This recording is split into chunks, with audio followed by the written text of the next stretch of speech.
Oke.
Oke, baik.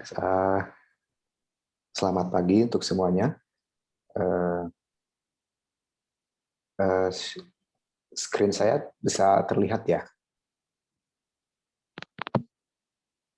Bisa, Pak. Saya Ya, terlihat, Pak. terlihat ya. Baik. Eh, Oke, baik. Selamat pagi. Semoga semuanya sehat-sehat. Untuk pertemuan kita kali ini dalam mata kuliah biologi sel, saya akan memberikan materi mengenai retikulum endoplasma. Ya. Nah, jadi untuk mata kuliah ini di paruh pertama semester ini diampu oleh Bu Desi ya. Kemudian untuk paruh kedua dari pasca UTS itu akan diampu oleh saya. Jadi ini merupakan materi kelanjutan ya, dari materi sebelumnya. Oke, mungkin karena pertemuan pertama, jadi mungkin saya akan perkenalkan diri dulu ya. Ini nama saya. Untuk ya pendidikan secara singkat, pendidikan saya dulu di S1 ambil biologi di IPB ya. Kemudian saya berkesempatan mengambil S2 di Canberra, Australian National University. Kemudian S3 juga di Australia, di University Western Australia. Kemudian ini ya saya juga selain di UBA saya bekerja juga di sebuah perusahaan swasta ya. Nah, kemudian ini area penelitian saya, jadi mengenai interaksi mikroba dengan tanaman, kemudian mikrobiologi industri, genetika molekuler, dan simbiosis dan penyakit di tanaman. Nah, kemudian untuk kontak saya di sini, jadi bisa dihubungi di sini untuk misalnya keperluan tertentu ya. Oke, mungkin itu sedikit saja perkenalan dari saya. Jadi ya saya ucapkan salam kenal untuk semuanya. Kemudian untuk masuk ke materi, kalau boleh saya tahu berarti sudah dibahas mengenai inti sel ya di materi sebelumnya ya. Saya harap sudah bahas. Nah, baik kalau gitu jika kita lihat nih misalnya di dalam proses seluler di dalam sel itu kan dari sentral dogma itu kan. Jadi materi genetika direplikasi, kemudian setelah itu DNA itu untuk akan kemudian diterjemahkan, ditranskripsikan menjadi RNA. Nah, setelah RNA ini ditranslasi, ya, ditranslasikan untuk sintesis polipeptida atau protein. Nah, kemudian polipeptida ini kan jika di eukariot terutama itu akan mengalami proses lanjut karena hasil translasi itu kan pembacaan kodon-kodon, kemudian untaian asam amino disambung-sambungkan ya. Nah, itu kan mentahnya itu hanya berupa untaian asam amino panjang yang disebut polipeptida. Nah, polipeptida ini untuk bersatu fungsi menjadi suatu protein yang berfungsi seperti enzim misalnya, itu harus mengalami proses lagi disebut post translasi. Jadi protein itu misalnya di protein itu kan fungsinya sangat tergantung bentuk dia, bentuk tiga dimensinya. Jadi dilipat, kemudian kadang ditambahkan juga misalnya karbohidrat, glikosilasi ya dan sebagainya. Nah, itu mengalami post translasi sehingga sampai dia protein itu menjadi bisa berfungsi secara molekuler. Nah, kemudian sudah diproduksi protein, nah lalu diapakan? Nah, protein itu kan tentu akan digunakan di tempatnya masing-masing ya. Jadi dia harus mencapai target, misalnya protein ini berfungsi untuk mendegradasi suatu polimer, misalnya selulosa di luar selnya gitu kan. Karena misalnya ada bakteri ini, dia bisa mendigest, memakan selulosa misalnya. Nah, tentunya enzimnya itu kan harus dikeluarkan dari sel. Tentunya proteinnya itu harus dikeluarkan dari sel. Nah, itu dari tahap sini ke sini itu bagaimana gitu prosesnya. Kemudian sebagian protein juga masih dibutuhkan di dalam sel. Ya, misalnya protein tertentu ini kembali lagi ke sini, ke nukleus ya, untuk mereplikasi DNA. Misalnya kan DNA replikasinya dibutuhkan DNA polimerase ya. Nah, itu kan enzim protein juga. Jadi dari sini kembali lagi ke nukleus. Nah, begitu. Nah, jadi dalam hubungannya dengan retikulum endoplasma ini, dia itu ada di mana gitu sebetulnya? Fungsinya apa?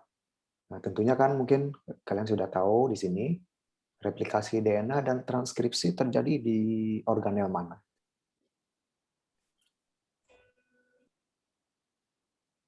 Di Ya, nukleus, Pak. di nukleus ya. Di nukleus ya. Nah, kemudian sudah di nukleus tuh. Terus translasi itu kan terjadinya di ribosom kan. Jadi DNA direplikasi, kemudian DNA ditranskripsi dari mRNA misalnya salah satunya. Kemudian pergi kemana tuh mRNA itu? Sehingga nanti ditranslasikan. Nah, itu kan mRNA itu untuk translasi dia harus menempel di ribosom. Nah, itu terjadi di mana gitu. Nah, jadi translasi dan post translasi ini secara umum ininya adalah terjadi di retikulum endoplasma. Nah, jadi akan dijelaskan lebih lanjut ya nanti. Jadi ini terjadi retikulum endoplasma, jadi dari nukleus ini harus pindah nih si mRNA itu pergi ke organel lain retikulum endoplasma. Kemudian nanti transport ini ada lagi organelnya gitu. Ya, jadi translasi dan post translasi terjadinya di retikulum endoplasma. Jadi di situ ada ribosom, translasi terjadi, asam amino disambung-sambungkan ya. Nah, itu terjadi sampai terbentuk polipeptida itu di retikulum endoplasma. Tapi tidak hanya itu saja, nanti akan dijelaskan ya bahwa ada beberapa fungsi lain. Nah, jadi terjadi di sini ya. Kenapa bisa tidak bisa jalan?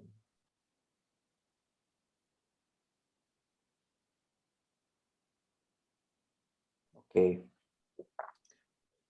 Ya, ini struktur mungkin kita lihat saja dulu di sini struktur ya secara sel secara keseluruhan organel-organel secara garis besar seperti ini nukleus. Nah, yang paling dekat dengan nukleus itu adalah di sini jaring organel ini yaitu disebut retikulum endoplasma. Bentuknya seperti ini. Jadi Ya, bisa dibayangkan ini sebagai kantung-kantung pipih ya. Jaringan berupa kantung-kantung pipih. Kemudian ada juga yang bentuknya seperti tubular, tabung-tabung seperti ini. Nah, ini retikulum endoplasma. Nah, nanti dijelaskan juga ada retikulum endoplasma kasar, retikulum endoplasma halus. Nah, ini kemudian di sini ada badan Golgi ya. Kemudian ini berapa vesikel. Nah, jadi seperti inilah bentuknya, seperti inilah kalau dibuat kartunnya ya. Tapi kalau dilihat seperti ini di dalam mikroskop itu ya ini dengan apa sepertinya ini GFP atau pewarnaan fluorescence ya. Jadi ini inti nukleus, inti sel nukleus, kemudian ini retikulum endoplasma. Jadi jika dilihat di dalam sel sebetulnya retikulum endoplasma itu menempati hampir mayoritas dari tempat suatu sel itu, ini jaringannya itu luas gitu ini ya.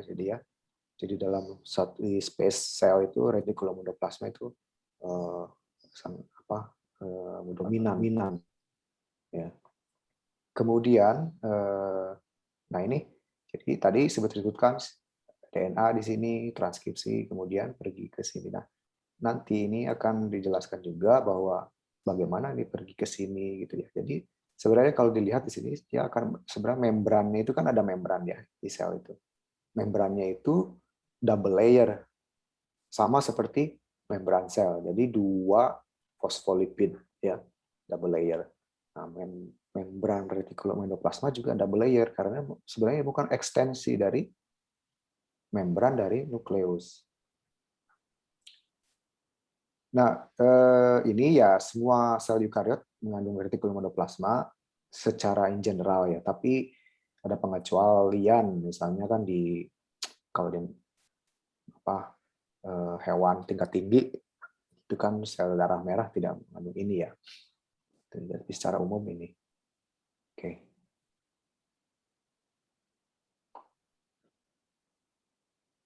Nah, jadi secara definisi jadi endoplasmik retikulum, endoplasmik itu ya di dalam sitoplasma, retikulum itu dari kata Latin ya, berarti network. Jadi network di dalam sitoplasma. Oke. Jadi yang saya jelaskan di awal tadi, sebenarnya semua ini bisa disebut organel-organel ini digabungkan ya merupakan satu sistem endomembran ya, jadi satu sistem endomembran. Jadi membran di dalam endo itu di dalam sel. Jadi ini retikulum endoplasma merupakan ekstensi dari inti sel, kemudian di sini ada badan Golgi ya. Ada alat Golgi, kemudian ada juga yang ini kan, ada lisosom, vesikel gitu ya, endosom, lisosom, endosom, dan kemudian vesikel-vesikel itu juga sebenarnya satu sistem yang terintegrasi ya. Jadi seperti lihat nanti apa sih fungsi ini vesikel-vesikel ini gitu kan. Nah, jadi secara umum kan DNA replikasi, kemudian transkripsi, translasi di sini protein ke sini. Nah, protein ini bagaimana kemudian mencapai Golgi? Nah, mencapai Golgi itu kan misalnya bisa lewat vesikel kemudian nempel di Golgi. Nah, di Golgi ini nanti ada proses lanjut lagi untuk post translasi. Kemudian bagaimana dia didistribusikan ke dalam sel atau keluar sel. Nah, dari Golgi ini keluar lagi protein itu melalui vesikel-vesikel. Ada yang keluar sel, ya, ada yang didistribusikan di dalam sel gitu. Nah, jadi secara kasarnya secara garis besarnya seperti itu gitu networknya ya. Oke, jadi sistem endomembran itu ada 3, retikulum endoplasma, alat Golgi, kemudian membran-membran inti ini. Nah, jika kita lihat lebih dekat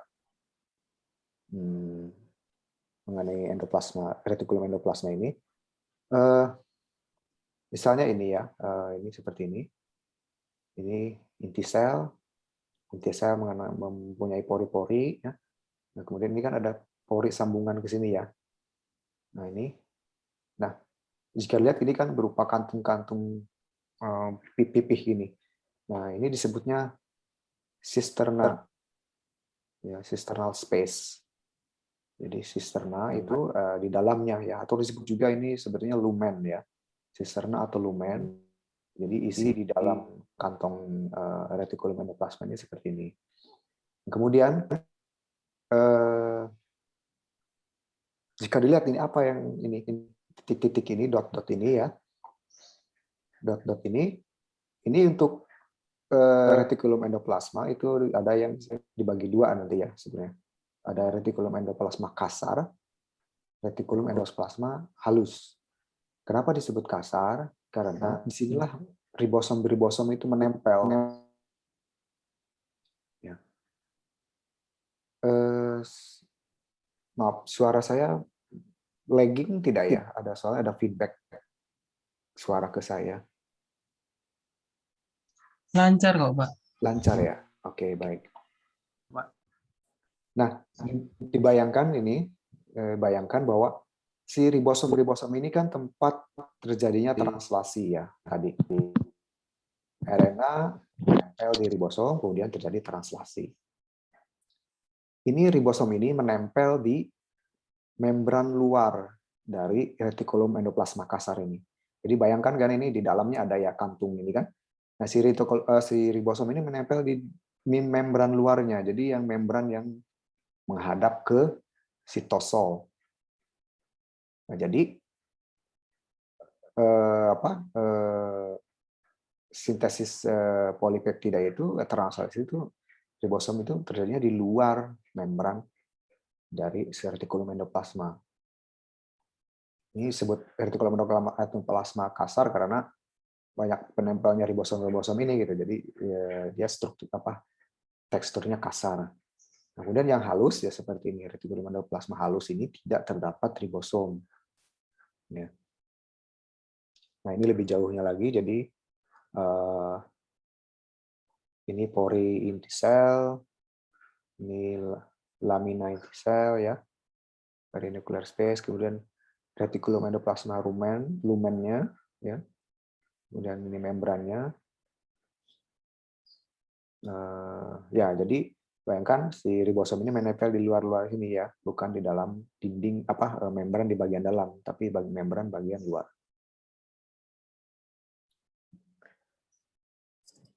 Nah, kemudian tadi bagaimana sistem transport protein ya.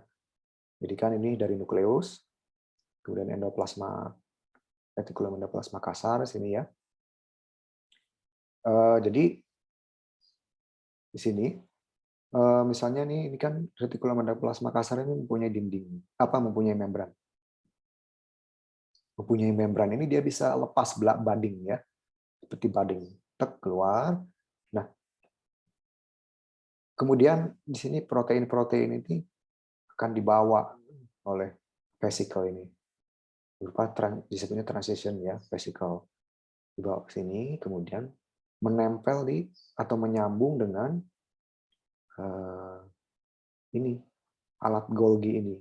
Nah, di alat Golgi ini terjadi modifikasi protein lebih lanjut. Kemudian sini ya. Nah, kemudian lepas-lepas nih. Si protein ini dilepas ya dengan vesikel-vesikel ini. Nanti tergantung tujuannya gitu. Misalnya yang ini dikeluarkan ke dalam sel ya, berarti disekresikan. Sehingga di sini secretory vesicle. Nah, secretory vesicle ini sekresi itu ada dua macam juga, ada yang disebutnya tidak memerlukan transport aktif ya. Jadi keluar saja begitu. Tapi ada juga yang diregulasi gitu. Dia tidak bisa keluar begitu saja di sini di gerbangnya ini dia harus dilihat gitu ada semacam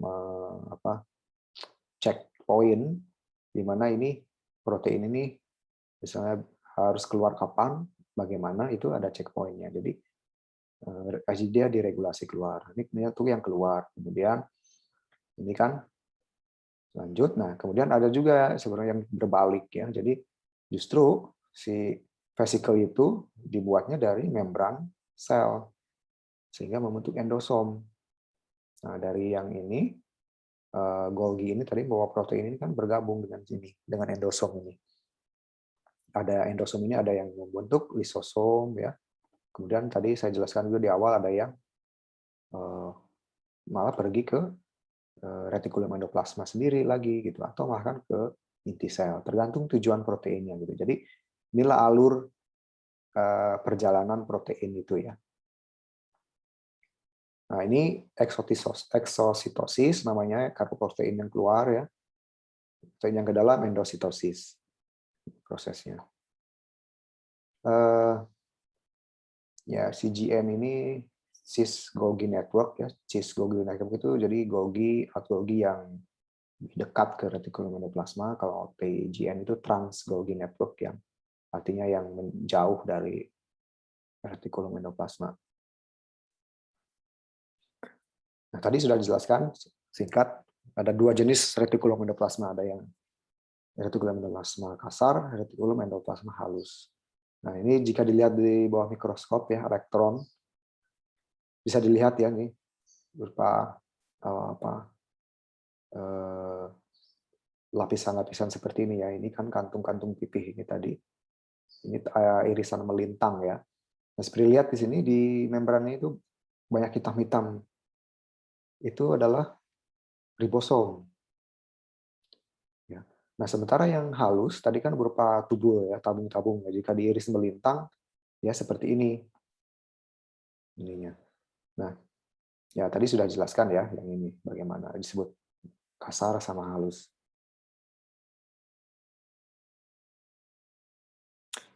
Nah, kemudian di dalam sel, misalnya di manusia atau hewan terutama ya.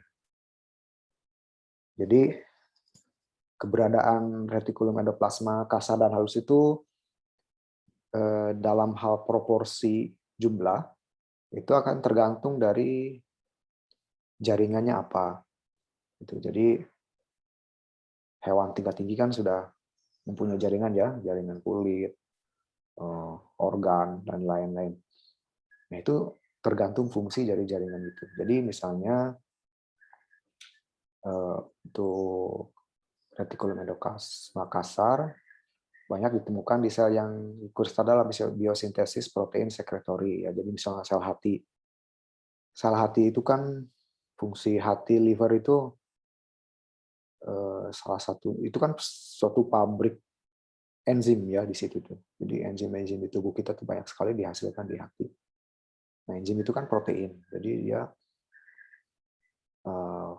protein yang bentuk enzim ya. Jadi nah karena sintesis protein, sintesis enzim ini jadi retikulum endoplasma itu banyak sekali ditemukan di hati karena untuk memproduksi enzim, misalnya enzim-enzim pencernaan. Oh, oke, maaf ini salah keliru ya saya ini. Nanti saya ini deh.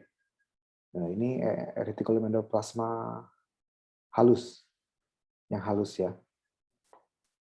Retikulum endoplasma halus, nanti saya perbaiki slide-nya. Ini ditemukan di organ-organ yang bentuk hormon steroid, jadi seperti di testis dan ovarium. Karena nanti akan dijelaskan retikulum endoplasma halus itu berfungsi dalam metabolisme lipid, ya, seperti kolesterol, steroid, kemudian penyimpanan kalsium juga. Nah, jadi ini ya di testis dan ovarium misalnya itu banyak sekali, lebih banyak retikulum endoplasma halusnya karena banyak untuk pembentukan hormon ya. Nah, ini nanti saya koreksi.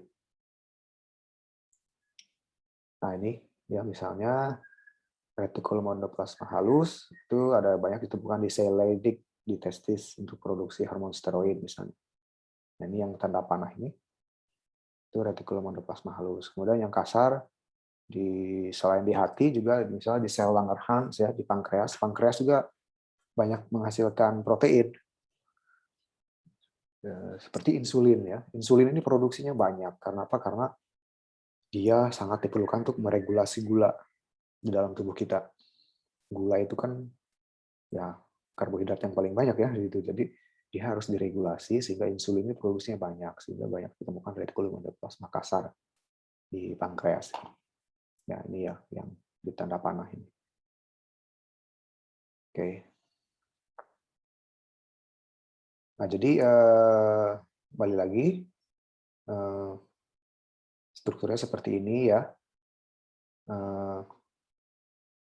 Jadi si retikulum endoplasma ini merupakan satu sistem membran yang menembus semua daerah sel eukariot antara membran plasma dan membran inti. Jadi kemudian dia dinamis. Ini membentuk jalinan rongga ya. Jadi memang harus dibayangkan ini berupa sel ya. Jadinya banyak rongga-rongga seperti itu ya. Disebut sitokavitari ya, sebutnya secara ini ya. Nah, kemudian tadi kan dijelaskan juga selain fungsi molekulernya dia misalnya yang kasar ini untuk sintesis protein, tapi dia juga untuk dinamika membran. Seperti tadi kan dijelaskan itu vesikel gitu ya, membran. Dia itu kan suatu membran sebenarnya. Membran double layer sama seperti membran sel. Ya, itu dinamika membran juga nanti akan dijelaskan bahwa misalnya sintesis membran sel itu kadang dibantu juga oleh membran dari retikulum endoplasma. Jadi retikulum endoplasma membran ini bisa keluar, kemudian nanti fusi dengan membran sel seperti itu. Jadi sebagai stok membran plasma gitu. Jadi retikulum endoplasma itu bisa berfungsi sebagai stok membran.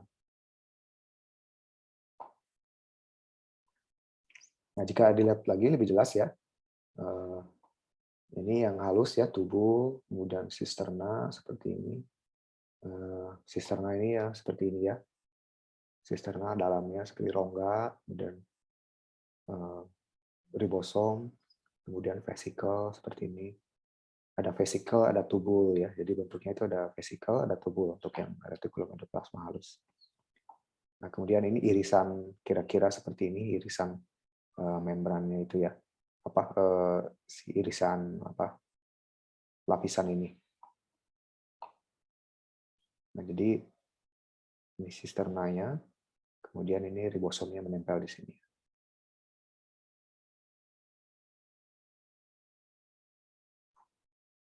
Nah, ini fungsi dari retikulum endoplasma kasar. Jadi pertama, intinya adalah paling penting adalah sintesis protein. Ya. Kemudian kedua glikosilasi. Jadi protein-protein tertentu itu harus glikosilasi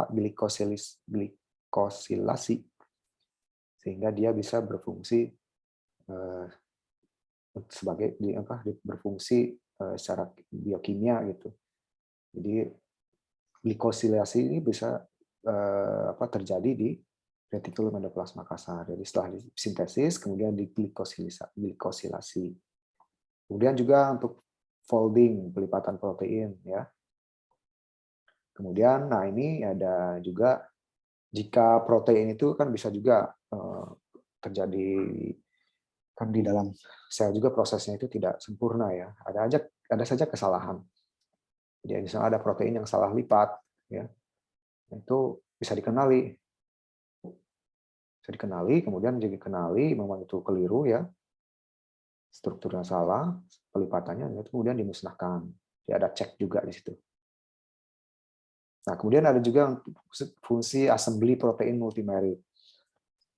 Protein multimerik itu artinya kembali lagi protein itu berfungsi jika kan ada struktur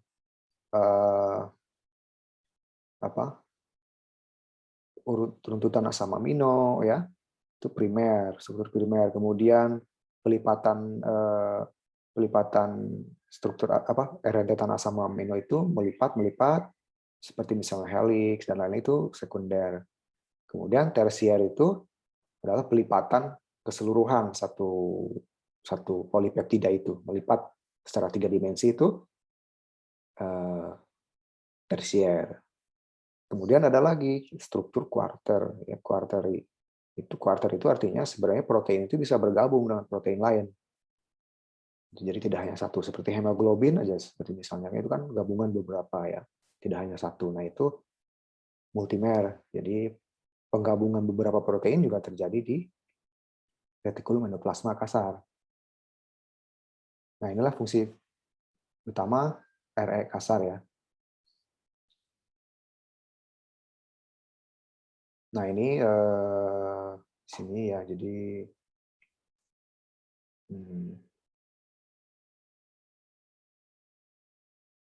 ini kan protein, ini kan retikulumnya ya di sini, translasi protein, translokasi. Nah, ini translokasi ini akan dijelaskan lagi. Jadi tadi kan ini ribosom ini ada di luar membran dari retikulum endoplasma. Jadi sintesisnya terjadi di luar. Sementara itu, untuk bisa ditransport ke misalnya Golgi, si proteinnya itu harus dibungkus oleh membran retikulum endoplasma sendiri. Jadi, protein itu disintesis di luar, dia harus masuk ke dalam dulu, ke dalam retikulum endoplasma ini. Nah, kemudian di sini terjadilah proses ya seperti folding, glikosilasi, ya, kemudian shuttle ke Golgi ya, shuttle ke Golgi sini dibungkus. Nah, jadi nanti ada proses juga nih harus masuk lagi. Jadi proses sintesisnya di luar karena ribosomnya di luar, kemudian dia harus masuk dulu ke sini ke dalam, kemudian baru transport ke Golgi. Nah, di Golgi ini terjadi lagi modifikasi ya. Jadi glikosilasi dilanjutkan, kemudian terutama mungkin utamanya itu glikosilasi ya kalau di RH apa di Golgi ini. Nah, jadi Golgi ini fungsinya adalah untuk mendistribusikan protein ini harus pergi kemana. Gitu. Jadi nanti protein ini harus pergi keluarkah dari sel atau harus di dalam sel kah? Tapi dia pergi kemana gitu.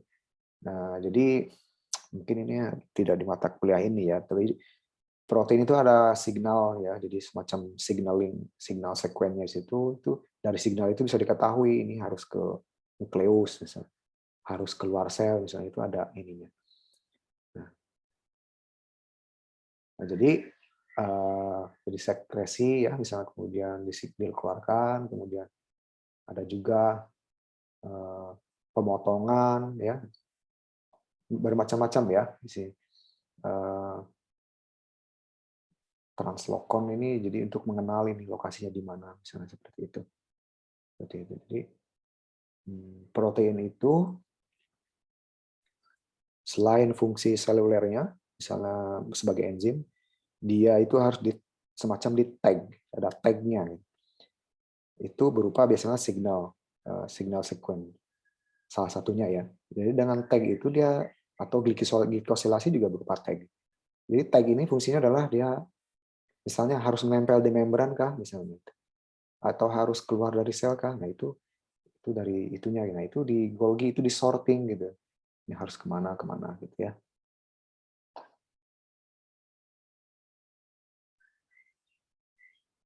Nah ini yang tadi.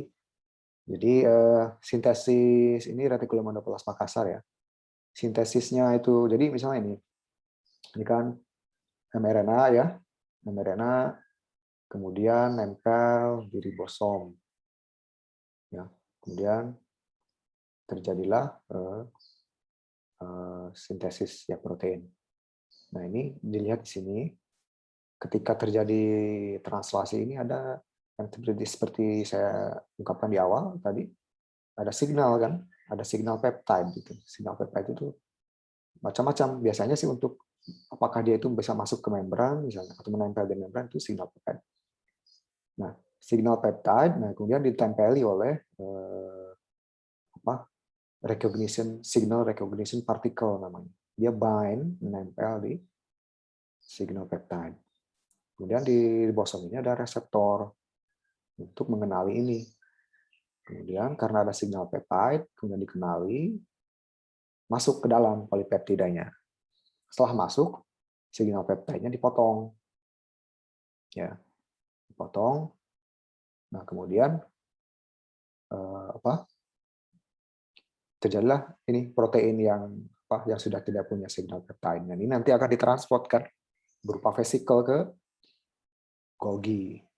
Nah, sementara ribosomnya tadi, setelah selesai translasi mRNA sudah habis dibaca semua. Ini akan terjadi disosiasi lagi, jadi lepas-lepas lagi semuanya itu. Gitu. Nah, ini sebenarnya masih yang tadi ya, mungkin sama saja, tapi disebutnya signal hipotesis ya. Nah, jadi seperti ini, RNA, ribosom, ada signal sekuen, penempelan oleh SRP, kemudian masuk ke dalam, kemudian terjadilah protein ini. Ya. Jadi ini di dalam ya, di dalam retikulum endoplasma. Ini membran retikulum endoplasma. Ini di sitosol, sitoplasma. Bisa dilihat ini membrannya dual layer, sama seperti membran sel. Nah ini, ya, jadi tadi kan ini proses yang tadi ini ya. Nah kemudian barulah dia diseliputi oleh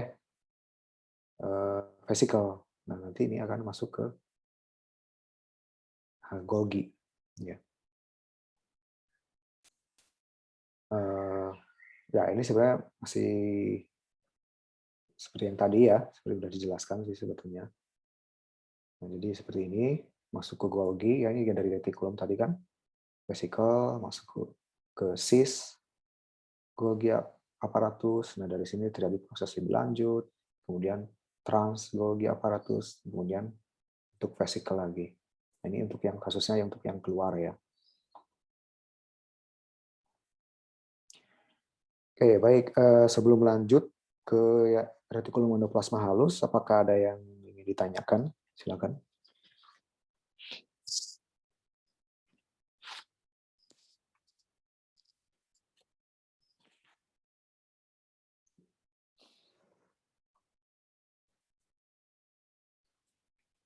Permisi Pak, mau bertanya. Ya, silakan. Tadi yang struktur retikulum endoplasma yang vesicle ya, yang bulat-bulat loh Pak. Itu memang fleksibel untuk terbentuk gitu ya. Yang Setiap kali ini ya. setiap kali mau mentransport proteinnya itu. Ya, jadi ini fleksibel artinya biasanya dia terletak di ujung ya. Jadi di ujung. Jadi mungkin perlu dibayangkan bahwa struktur retikulum endoplasma itu dinamis. Jadi si membrannya itu dia bisa tumbuh atau menyusut sesuai keperluan ya. Jadi kan bisa dibayangkan ini kan mana yang gambar yang lebih jelas ya. Nah, inilah saja lah mungkin ya. Ini kan retikulum endoplasma ya. Bisa dibayangkan kalau misalnya ini kan ini vesicle ini jadi membrannya dia sendiri kan, kemudian menutup, melengkung begini, terus menutup, kemudian lepas, gitu ya. Kemudian bergabung ke sini. Perlu diingat bahwa membran ini dengan membran ini sama membrannya, dan dengan ini juga sama, membran yang sama masih. Dia double layer fosfolipid. Ya. Nah jadi ini dinamis, jadi bisa dibayangkan kalau produksi protein banyak ya.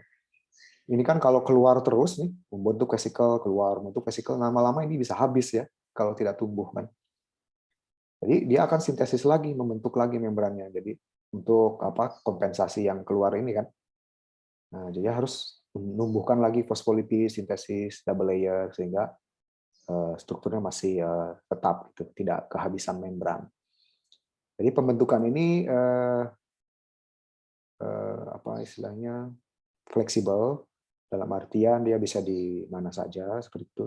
Asal ada protein yang siap untuk ditransport ke Golgi, dia akan dibungkus oleh membran ini. Tentunya ini proses ini pasti kalau secara molekuler itu akan melibatkan komponen-komponen ya, seperti protein, pastinya ini protein ada yang terlibat di sini. Bagaimana kalau tidak dia bisa tiba-tiba membentuk vesicle kan, kalau tidak ada yang mengatur gitu. Selalu saja di seluler itu seperti itu. Tapi ini prosesnya mungkin kompleks dan ya begitulah di sains ya, belum banyak diketahui juga. Belum ada mungkin yang sudah diketahui, tapi masih ada yang masih belum diketahui bagaimana dia terjadinya pembentukan vesicle ini gitu, regulasinya bagaimana. Apakah baik, Pak. jelas? Jelas, Ya. Pak. Terima kasih, Pak. Ya. Ada lagi barangkali?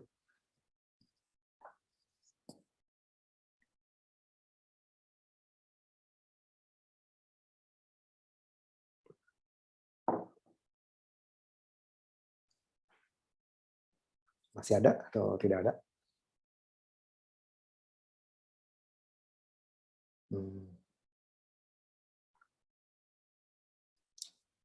Oke, kalau tidak ada, saya lanjut dulu ya. Sekarang kita berlanjut ke retikulum endoplasma halus.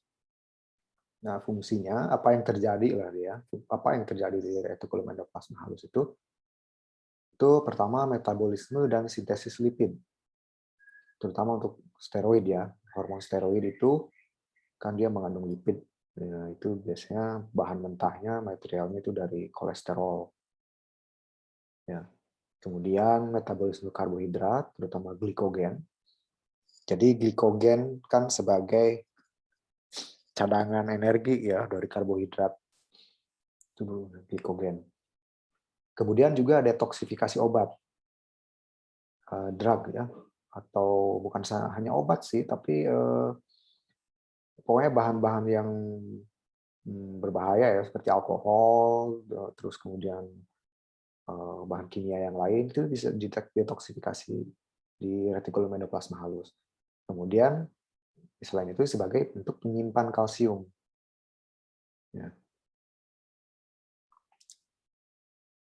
Nah, ini retikulum endoplasma halus ya di hati, di liver. Di liver kan banyak glikogen ya, jadi banyak ditemukan juga di IR ini. Apa IR yang halus. Jadi secara molekuler prosesnya akan glikogen, kemudian ini di dalam sel hati ya. Dalam sel hati kemudian di fosforilase ya, fosforilase sehingga lepas yang itu ya, tinggal glukos tapi masih berupa glukos 1-fosfat. Kemudian ya ini prosesnya diubah saja sih posisi fosfatnya ya. Dari 1 ke 6, posisi 6. Jadi dengan glukomutase. Kemudian glukos fosfatase ini terjadi di retikulum endoplasma halus sehingga dia si glukosanya ini menjadi glukosa bebas yang bisa dimanfaatkan oleh sel. Jadi ya ini dalam kasus ini adalah glukosa ini keluar melalui glukosa transporter keluar dari sel ke darah. Jadi jika misalnya tubuh itu perlu energi yang cepat ya, jadi dia perlu glukosa misalnya di dalam darah gitu ya. Nah itu ketersediaan glukosa darah itu dibantu oleh retikulum endoplasma halus dengan memetabolisme glikogen seperti ini. Jadi dari glikogen menjadi glukosa tersedia di dalam darah. Oke, kemudian untuk detoksifikasi. Jadi detoksifikasi ini pada intinya detoksifikasi di sini adalah detoksifikasi dengan cara bagaimana caranya obat atau drugs itu ataupun senyawaan yang situ yang biasanya itu senyawaan yang larut dalam lemak. Nah, bagaimana caranya supaya dia jadi lebih larut dalam air? Itu tujuannya di sini. Sehingga kalau dia bisa lebih larut dalam air, itu akan lebih mudah untuk enzim untuk mendegradasinya atau memetabolismenya. Karena di dalam lemak kan lebih sulit ya, karena enzim kan perlu air untuk bisa bereaksi. Jadi pada intinya adalah melibatkan katalisis enzimatik melalui hidroksilasi supaya senyawaan itu lebih mudah larut di air sehingga bisa keluar dari sel dan disekresikan melalui urin misalnya. Nah, ini untuk detoksifikasi ini yang paling banyak dipelajari adalah enzim sitokrom P450. Nah, ini enzim ini yang paling banyak dipelajari ya. Nah, ini paling banyak dia adanya di hepatosit sel-sel hati. Nah, hati kan fungsinya juga untuk detoksifikasi ya hati itu. Nah, ini enzim ini banyak di situ di P450 ini di RE halus untuk detoksifikasi. Fungsi utamanya sebenarnya kan smooth atau retikulum endoplasma halus tadi, biosintesis fosfolipid, kolesterol ya, untuk juga itu steroid tadi kan, kemudian juga untuk memperbaiki membran karena fosfolipid kan. Nah, kemudian ya ini tergantung jaringannya seperti hati detoksifikasi, berarti di hati nanti banyak sekali proses detoksifikasi itu gitu kalau di hati. Ya mungkin kalau di misalnya di jaringan lain seperti kulit misalnya mungkin tidak terlalu banyak ininya gitu ya. Jadi tergantung jaringannya. Karena di hati detoksifikasi sehingga banyak terjadi ini. Ya seperti waste product, obat, alkohol. Nah, kemudian misalnya di otot. Nah, di otot ini smooth reticulum endoplasma halus ini fungsinya fungsi dominannya itu lain lagi. Misalnya dia lebih banyak meregulasi kalsium. Untuk kontraksi dan relaksasi otot kan perlu kalsium gitu ya. Jadi tergantung jaringannya. Nah, seperti ini ya untuk di otot, untuk penyimpanan kalsium. Nah, jadi untuk storage kalsium di otot ini, di sel-sel otot itu ya. Jadi di lumennya retikulum endoplasma halus di otot itu banyak terdapat kalsium binding protein sehingga untuk bind kalsium untuk bisa disimpan gitu. Jadi ion kalsium itu dipompa ke dalam retikulum endoplasma oleh kalsium ATPase ya. Kemudian dikeluarkan lagi ke ekstraseluler sehingga terjadi kontraksi relaksasi ya. Nah ini misalnya bisa dilihat juga ya bentuknya juga agak lain ya di sini ininya. Dia lebih dalam bentuk sarkoplasmik retikulum disebutnya ya. Jadi RE halus di otot itu karena bentuknya seperti ini disebutnya sarkoplasmik retikulum. Nah, kemudian ini tadi yang untuk membran itu ya. Jadi membran ini retikulum endoplasma kasar juga berperan penting dalam biosintesis membran. Jadi sebagian besar enzim untuk biosintesis fosfolipid membran itu ada di retikulum endoplasma. Ya. Jadi misalnya ini di situ ini kan tadi membran lipid bilayer ya untuk retikulum endoplasma, dua fosfolipid ya. Nah ini kan hidrofobik ekor di sini sama-sama menghadap, kemudian ini hidrofiliknya fosfolipid ya. Nah di lumen itu disintesis fosfolipidnya ini. Kemudian setelah itu ditambahkan satu lapis lagi gitu oleh lipase namanya. Nah karena satunya dari disintesis di sini, satu lagi ada dibuat juga oleh lipase sehingga kemudian keduanya ini bergabung sehingga terbentuklah membran bilayer gitu. Nah ini bisa digunakan gitu. Nah ini selain untuk menumbuhkan dianya sendiri seperti tadi ya untuk membran si retikulum juga untuk keperluan lain seperti untuk tadi pembentukan fisikal gitu. Nah ini jika bisa dilihat ini,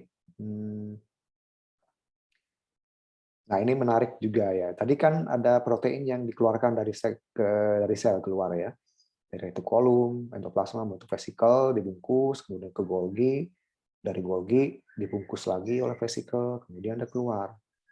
Nah keluarnya ini kan terjadi fusi membran sebenarnya. Si vesikel ini menyatu dengan membran sel ini, menyatu dengan membran sel. Nah kemudian dia diintegrasikan nanti. Jadi nanti sel membran itu akan lebih lebar gitu. Karena ini ada tambahan dari vesikel ini gitu ya. Ini seperti itu. Oke, jadi untuk materi ini saja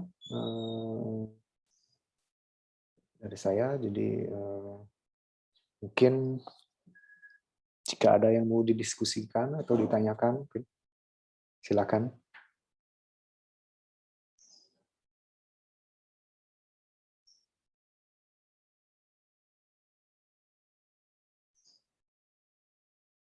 Ada yang ditanyakan? Pak mau tanya, Pak. Ya. Apabila apa namanya RE itu rusak atau tidak berfungsi harus sepenuhnya, berarti ini terjadi apa, Pak? Ini terjadi, Pak. Maaf, tadi agak terputus ya, tapi saya bisa ini kan berarti pertanyaan adalah bagaimana jika di RE itu ada kerusakan atau tidak berfungsi, apa yang harus dilakukan gitu ya? Ya, Pak. Ya, ya. Jadi mungkin mungkin dibayangkan saja. Jadi ini ya, jika dilihat ini sebenarnya mayoritas dalam sel itu adalah retikulum endoplasma. Jadi isi sel ini mayoritasnya dia. Jadi jika ada kerusakan, misalnya kerusakan itu mungkin maksudnya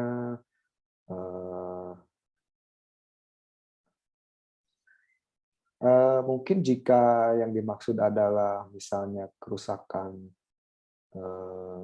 tiba-tiba misalnya retikulum endoplasmanya tidak berfungsi gitu ya. Jadi sebetulnya kemungkinan itu kecil jika sel secara keseluruhan itu tidak sakit, artinya tidak mengalami gangguan yang serius ya. Jika sel itu masih beradaptasi secara keseluruhan ya, itu pasti retikulum endoplasma sebenarnya pasti berfungsi. Nah, hanya mungkin bagaimana maintenance-nya dia gitu ya. Jadi seperti tadi misalnya vesikel keluar, membrannya harus diperbaiki lagi gitu ya. Itu kan suatu bentuk maintenance, pemeliharaan ya. Kemudian jadi secara fungsi selama sel secara keseluruhan berfungsi, karena ini keterkaitan satu sama lain ya. Selama sel masih berfungsi, ini retikulum endoplasma pasti berfungsi. Ya. Terutama kontrol itu ada di sini nih, di inti sel ya.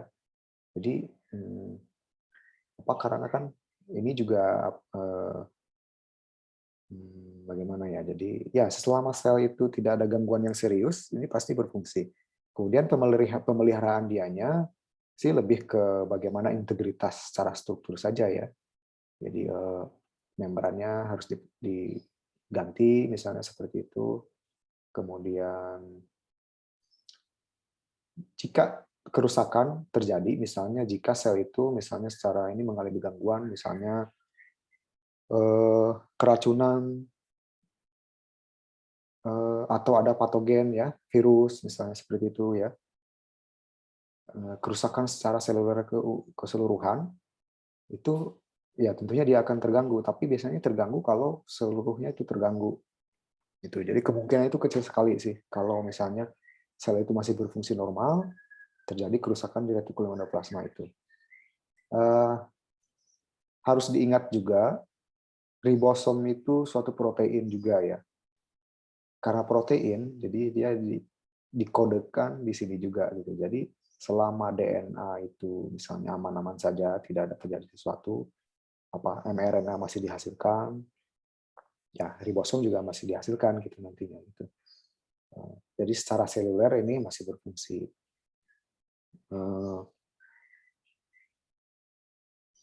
Ya, kecuali ya terjadi suatu mutasi misalnya ya, atau ini kerusak secara ini, mungkin retikulum endoplasma juga bisa rusak. Tapi itu akan sangat tergantung dari inti sel. Karena ini seperti kontrolernya ada di sini gitu. Karena sintesis ribosom di sini gitu ya, enzim-enzim yang lain juga di sini informasinya ada di sini gitu. Kalau selama informasi di sini masih baik-baik saja, ya di sini juga bahkan baik-baik saja gitu. Memang ada beberapa toksin tertentu, misalnya dia bisa menyerang target tertentu ya, protein tertentu. Misalnya mutagen tertentu, misalnya kan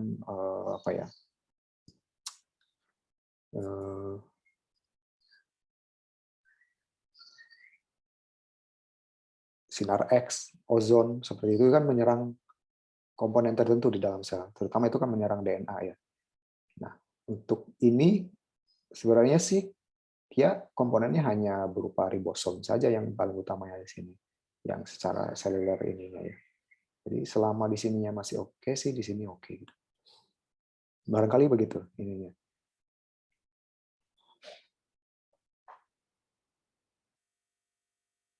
Ada lagi?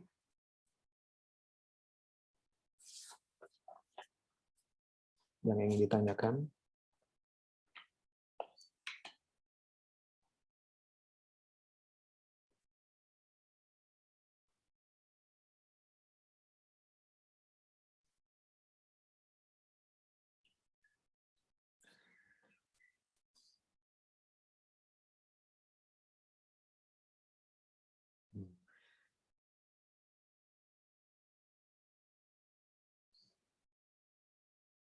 Ini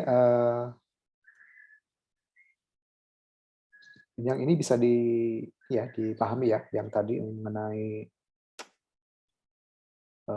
memang kalau kita mempelajari seluler gitu ya, kemudian apalagi molekuler gitu harus membayangkan secara imajinatif gitu, supaya untuk mempermudahnya itu, karena ini kan molekulnya kecil, tidak bisa dilihat, jadi kita harus membayangkan. Jadi seperti tadi sintesis protein, kenapa di luar dari membrannya, tidak di dalam ini? Gitu ya. Kenapa tidak di dalam ini? Ya kan, karena ya di luar ini kan banyak sekali komponen-komponen lain yang ada di sini. Enzim, protein-protein lain yang terlibat dalam ribosom ini. Kan di situ harus ada transfer RNA, segala macam itu adanya di sini semuanya. Jadi terpaksa harus dilakukan di luar membran retikulum endoplasma. Dan terpaksa juga karena dia harus ditransport ke sini secara aman, dia harus dimasukkan lagi ke sini gitu. Untuk vesikel. Jadi itulah dinamikanya seperti itu ya. Mungkin konsep secara keseluruhan sih seperti itu untuk retikulum endoplasma. Oke, apakah ada yang ingin ditanyakan lebih lanjut?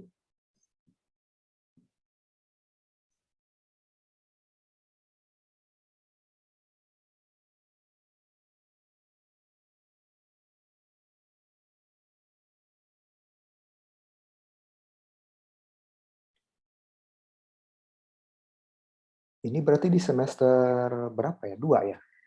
Ini materi ini ya. Sekarang semester 2 ya? Betul, Pak. Semester 2 ya, oke. Berarti asik. Untuk pertemuan selanjutnya akan membahas kelanjutannya dari retikulum endoplasma ini ya. Itu ini aparatus Golgi ya. Aparatus Golgi.